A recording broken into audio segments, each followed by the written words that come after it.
Hello दोस्तों, कैसे हैं आप। मैं आपका मनु भारद्वाज स्वागत करता हूं अपने चैनल जीटी फीचर टेक्नोलॉजी में। दोस्तों, जैसे मैंने वादा करा था कि मैं आपके सामने एक वीडियो लेकर आऊंगा जो ओला से रिलेटेड होगी कि किस तरीके से हम ओला की केयर कर सकते हैं, उसकी मेंटेनेंस करवा सकते हैं। आज इस वीडियो के अंदर हम डिस्कस करेंगे। सबसे पहले बात आती है उसकी क्लीनिंग की। जब भी आप अपनी ओला को कहीं बाहर ले जा रहे हैं और वो बारिश में चल रही है या पानी के अंदर चल रही है, तो इतना ध्यान रखिएगा कि अगर आप अपनी ओला की लाइफ बढ़ाना चाहते हैं तो उसको आते ही साफ पानी से साफ करिएगा। उससे क्या होगा, जो जितनी भी गंदगी है हमारी ओला पर वो निकल जाएगी। और वो गंदगी क्या काम करती है मैं बताता हूं। सपोज कर आप किसी गंदे पानी में ले गए और वो गंदा पानी ओला के जो डिस्क पैड है यानी डिस्क ब्रेक्स की जो प्लेट है उस पर जम जाती है। जब आप ब्रेक यूज करते हैं तो क्या होता है कि वहां पर फ्रिक्शन होता है। फ्रिक्शन के कारण जल्दी से जल्दी आपका जो डिस्क ब्रेक है वो खराब होना स्टार्ट हो जाता है, यानी जो उसका डिस्क पैड है वो डिके होना स्टार्ट हो जाता है। तो दोस्तों, जब भी आप कहीं बारिश में जाते हैं तो सबसे पहला काम करिएगा कि अपनी ओला को साफ पानी से धोएं। अब मैं आपको दिखा देता हूं किस तरीके से हम अपनी ओला की वॉशिंग करते हैं। चलिए चलते हैं। देखिए, ये मेरी ओला S1 Pro है और मैं इसे अभी कल ही बारिश में ले गया था। बहुत ज्यादा पानी भरा हुआ था। वहां जाकर मैंने देखा कि मेरे सारे जो डिस्क प्लेट है और आगे फ्रंट साइड है वहां पर पूरा मिट्टी लगा हुआ है। उसको आज मैंने सुबह निकाला है वॉशिंग करने के लिए। वॉशिंग करने के लिए सबसे पहले आप बैक साइड से स्टार्ट करिएगा। बैक साइड से जितनी भी जो गंदगी है उसे निकालने के लिए सबसे पहले आप लो प्रेशर वॉशिंग करिएगा। देखिए, लो प्रेशर वॉशिंग किसी भी इलेक्ट्रिकल और इलेक्ट्रॉनिक जो कंपोनेंट्स है उसको बचा के रखती है। अगर आप हाई प्रेशर वॉशिंग करेंगे तो हो सकता है कि आपके जो इलेक्ट्रिकल इलेक्ट्रॉनिक कंपोनेंट है वो खराब हो जाए।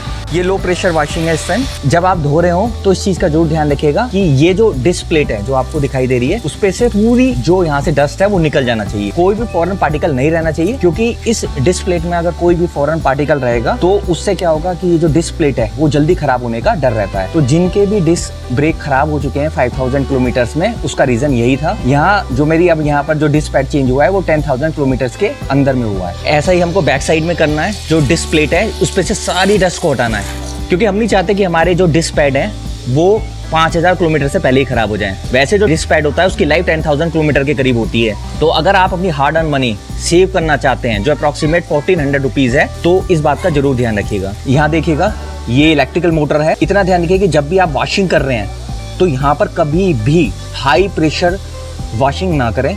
आप देख सकते हैं यहाँ पर एक वायर जा रहा है। तो दोस्तों, ये जो चीज़ होती है ना, ये हाई प्रेशर वॉशिंग जो लोग करवाते हैं उनके प्रॉब्लम बहुत जल्दी क्रिएट हो जाती है।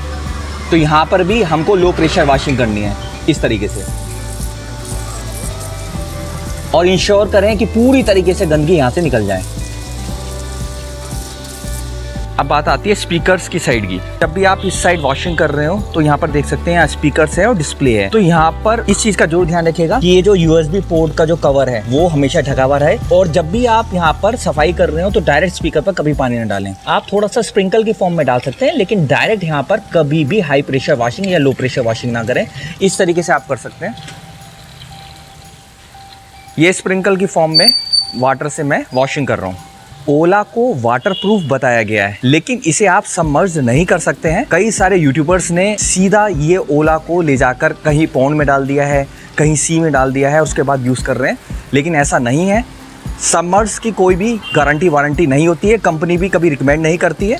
ये एक वाटरप्रूफ है। आप इसे रेन में चला सकते हैं, हैवी रेन में भी आप इसे रन करवा सकते हैं, पानी जहाँ भर रहा है वहाँ पे भी ले जा सकते हैं, लेकिन आप इसे पानी के अंदर डुबो नहीं सकते हैं। नीचे वाली साइड से भी आप वॉशिंग कर सकते हैं। जब आप इसकी वॉशिंग कर लें तो इतना ध्यान रखिएगा, एक ड्राई क्लॉथ से आप इसे पूरी तरीके से साफ कर सकते हैं। अभी कई लोगों की प्रॉब्लम ये थी कि भाई हम ओला S1 या S1 Pro पर कपड़ा लगाते हैं और उसके बाद उस पर स्क्रैचेस पड़ जाते हैं। तो दोस्तों, जब भी आप ऐसा काम करें तो सबसे पहले वॉशिंग करें और उसके बाद ही ड्राई क्लॉथ का यूज़ करें, क्योंकि जो डस्ट होती है अगर आप इसे धोएंगे नहीं तो वो डस्ट क्लॉथ और इसकी सरफेस के बीच में आने के बाद एक रिग मार्क का काम करती है। तो जगह जगह स्क्रैचेस डाल सकती है वो डस्ट। तो जब भी आप कपड़े से साफ कर रहे हो तो सबसे पहले इसकी वॉशिंग करें और उसके बाद ही ड्राई क्लॉथ का यूज करें। चलिए अब हम चलते हैं और मैं बताता हूँ कि किस तरीके से हम जो वेरियस प्रॉब्लम्स हैं उनको रिमूव कर सकते हैं ओला S1 और S1 Pro में। दोस्तों, छोटी मोटी प्रॉब्लम के लिए आपको सर्विस सेंटर जाने की जरूरत नहीं है, उसका मैं सोल्यूशन बताता हूँ बिना सर्विस सेंटर जाए हुए। देखिए दोस्तों, कितना नीट एंड क्लीन हो चुकी है हमारी ओला S1 Pro। और जैसे मैंने बताया था, लो प्रेशर वॉशिंग का ये नतीजा है। कौन कौन सी चीज पर ध्यान रखना है मैं दोबारा बता देता हूँ। देता हूँ। सबसे पहले तो front disc brake, rear disc brake, ये पूरा साफ होना चाहिए डस्ट से। उसके बाद मोटर के नीचे का हिस्सा जो है वो डस्ट से साफ होना चाहिए। उसके बाद आपको जब आप साफ कर लें तो एक साफ क्लॉथ लेके ड्राई होना चाहिए, उसे इस तरीके से अगर आप यूज करोगे तो जितने भी इसके ऊपर वाटर ड्रॉपलेट्स हैं वो साफ हो जाएंगे। तो इसका फायदा ये है कि इस पर जरा सा भी व्हाइट कलर के पैचेस यहाँ पर नहीं आएंगे।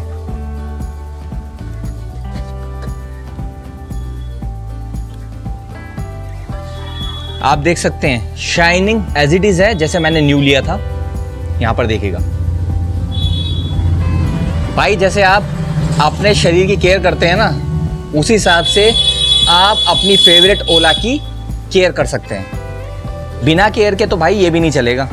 जैसे शरीर बीमार हो जाता है, ऐसी मशीन भी बीमार हो जाती है। आदमी तो डॉक्टर के पास जाता है और आपका व्हीकल जाता है सर्विस सेंटर। ऐसा ही हम पूरी अभी साफ कर लेते हैं ड्राई क्लॉथ से, और जो पूरा पानी है हमारी ओला S1 Pro पर उसे हम क्लीन कर देते हैं, जिससे जरा सा भी व्हाइट कलर के पैचेस ना आए।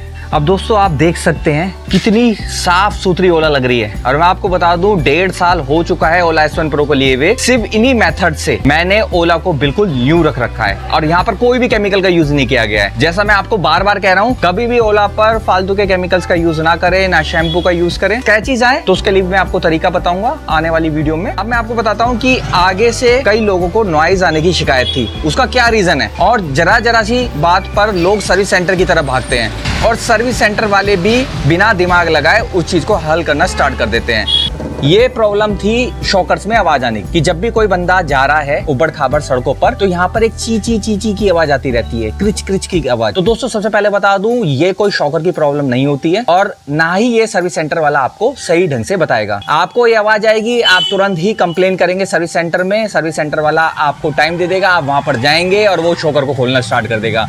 तो दोस्तों शॉकर इसका बहुत ही ज्यादा मजबूत है, इसमें कोई भी ऐसी दिक्कत नहीं है। वो आवाज कहां से आती है मैं आपको बताता हूं। दोस्तों जब हमारी ये ओला उबड़ खाबड़ सड़कों पे चलती है तो ये शॉकर हमारा वर्क करना स्टार्ट कर देता है। जब ये शॉकर अप एंड डाउन होता है तो उसी मैनर में ये डिजाइन इस तरीके करा गया है कि ये जो शॉकर को इसके साथ कनेक्ट करता है तो ये भी हमारा मूव करना स्टार्ट करता है। ये मूवेबल पार्ट है। अब ये पता नहीं ये डिजाइन में फ्लॉ है या डिजाइन ही ऐसा बनाया गया है। तो यहाँ आप देखिएगा ये जॉइंट है यहाँ पर, तो यहाँ अगर डस्ट आ जाती है ना, तो डस्ट आने पर जब ये मूव करता है तो अंदर से क्रिच क्रिच की आवाज आती है, बहुत तेजी से क्रिच क्रिच की आवाज आती है और उसकी वजह से लोग अपने शॉकर तक खुलवा देते हैं। और ये छोटी सी बात कोई भी सर्विस सेंटर वाला नहीं देखता है, उसे तो बस जो कह दो या जो उसके दिमाग में आया वो ही करता है। इस चीज को रिमूव करने के लिए कोई सर्विस सेंटर कॉल करने की जरूरत नहीं है। यहाँ पर आप ग्रीसिंग करें और ग्रीस डालने के लिए आपको मोट्यूल चेन ल्यूब का यूज करना पड़ेगा। मैं आपको दिखा देता हूँ कि मोट्यूल चेन ल्यूब किस तरीके से दिखाई देता है। यह है मोट्यूल चेन ल्यूब। तो दोस्तों आप इसका यूज करके वो जो अनवांटेड नॉइजेस हैं उसको आप रिमूव कर सकते हैं। तो इसके लिए आपको इस वाले पार्ट को साफ करना पड़ेगा, यहाँ से इस जगह से और इस जगह से, और यहाँ पर हमको जो मूविंग पार्ट है इस पर ल्यूब का यूज करना है। जब आप ये चेन ल्यूब का यूज कर लेंगे ना तो जो अनवांटेड नॉइजेस हैं या जो क्रिच क्रिच की आवाज है वो यहाँ से आनी बंद हो जाएगी। तो दोस्तों वो शॉकर की आवाज नहीं होती है, वो यहाँ से आवाज आती है इन मूविंग पार्ट से। मैं आपको बता देता हूँ कि किस तरीके से हम इसे साफ करके चेन ल्यूब का इस्तेमाल कर सकते हैं। ये देखिएगा मैंने एक क्लॉथ लिया और इससे मैं साफ कर लेता हूँ इसे।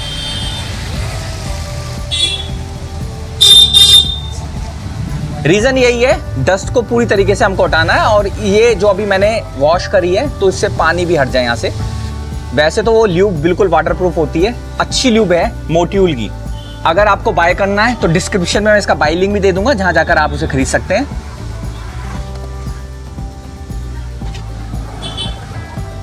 अच्छी तरीके से इसे साफ कर लें।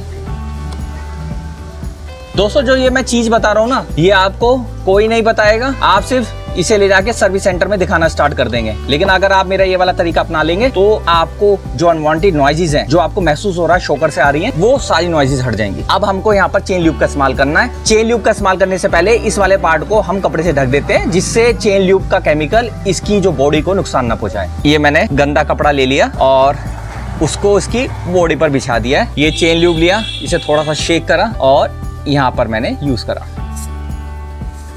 थोड़ा और हिला लेता हूँ।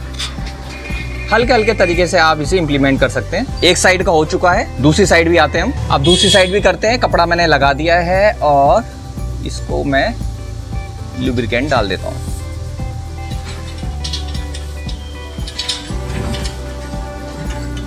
अच्छी तरह से आप कर दीजिएगा। इतना ध्यान रखिएगा कि एक्सेस मात्रा में ना हो, इतना हो जो इसके बीच में पूरी तरीके से इसे लुब्रिकेंट कर दें। ऐसा ही हमको यहाँ करना है। हल्का हल्का आप इसे डाल दीजिए।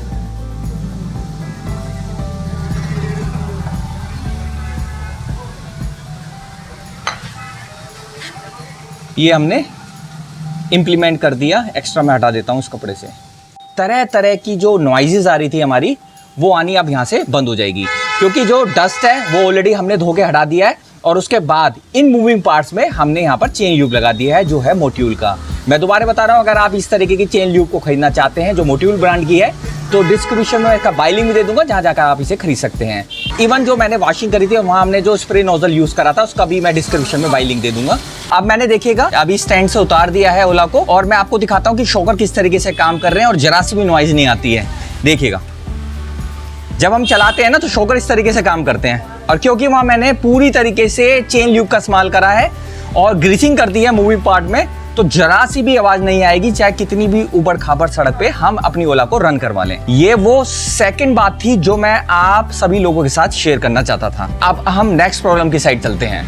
दोस्तों, अब बात आती है टायर्स की, और आप यहाँ पर देख सकते हैं टायर कितने भले चंगे हैं। 10,000 किलोमीटर तक मैंने अपनी ओला को रन कर लिया है और अभी भी टायर बिल्कुल सही सलामत है, और आने वाले 12,000 किलोमीटर तक भी मुझे टायर चेंज करवाने की जरूरत नहीं है। और कई लोगों के तो 7-8 हज़ार किलोमीटर के बाद ही टायर खराब हो गए हैं, घिस गए हैं, पंचर हो गया है। तो दोस्तों, उसका रीजन होता क्या है, मैं आपको बता दूं। सबसे पहले तो कंपनी ने रिकमेंड करा है कि जो दोनों टायर का प्रेशर है वो 33 PSI होना चाहिए, लेकिन यहाँ पर देखा गया है कि 33 PSI यहाँ पर टायर का प्रेशर नहीं रखा जाता है, कि उनका टायर प्रेशर कम हो गया, 20 हो गया, 25 हो गया, 19 हो गया, वो चीज को ध्यान नहीं रखते हैं। पिलियन राइडर को बिठाकर चलाते हैं। उससे क्या होता है कि टायर और ग्राउंड के बीच में बहुत ज्यादा फ्रिक्शन होता है, जिसकी वजह से टायर डिके होना स्टार्ट हो जाता है, घिस जाता है।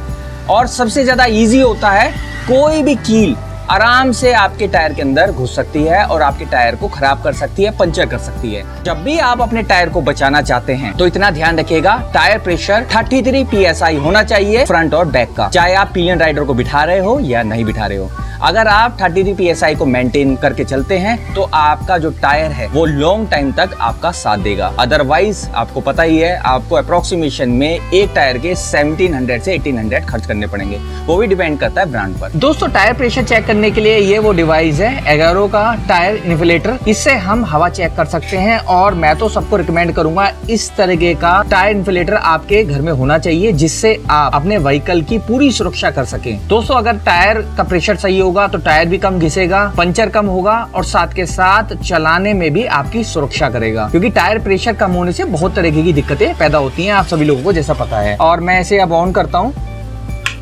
यहाँ से मैंने ऑन कर दिया। देखिएगा, यहाँ मैं टारगेट सेट करता हूँ, क्योंकि जैसा बताया था इसका PSI 33 होना चाहिए। तो यहाँ से मैं PSI सिलेक्ट करता हूँ और इसको करता हूँ 33 पर। इसे मैं ओपन करता हूं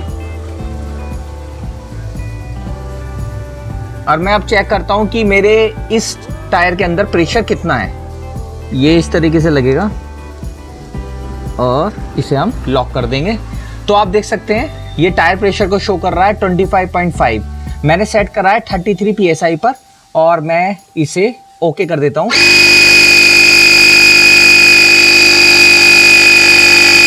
दोस्तों, ये जो हवा भर रही है, ये जो टारगेट हमने 33 दिया है, तो उतने पर आकर ये ऑटोमेटिकली बंद हो जाएगी। तो कितना इजी है इस टायर के अंदर हवा भरना, कहीं भी जाने की जरूरत नहीं है, आपके घर पे ही सारे काम हो जाएंगे।